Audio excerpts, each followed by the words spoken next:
এ যেন সিনেমার চিত্রনাট্যকেও হার মানানো গল্প। বছরের পর বছর গুঞ্জন, শুধুই বন্ধুত্ব, রহস্যময় ছুটি কাটানো আর ক্যামেরা এড়ানোর কৌশল, সবকিছুর অবসান ঘটিয়ে অবশেষে 4 হাত এক হল ২৬ ফেব্রুয়ারি ২০২৬। রাজকীয় শহর উদয়পুর, বিলাসবহুল প্রাসাদে সকাল থেকেই সাজ সাজ রব। দক্ষিণ ভারতীয় সিনেমার জনপ্রিয় জুটি বিজয় দেবেরাকোন্ডা ও রশ্মিকা মান্দানা আজ সত্যিই বিয়ে করলেন, আর সেটাও একবার নয়, একই দিনে দুবার।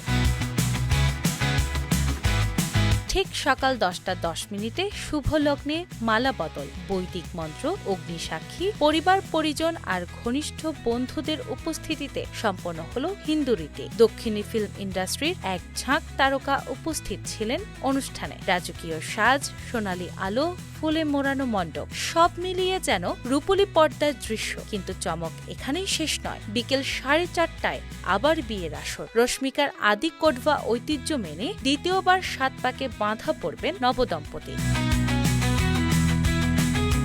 কর্ণাটকের কুর্গ অঞ্চলের এই বিশেষ রীতিতে পোশাক, আচার, এমনকি পরিবেশ সবকিছুই আলাদা। অর্থাৎ একদিনে 2 সংস্কৃতি, 2 রীতি, 2বার বিয়ে।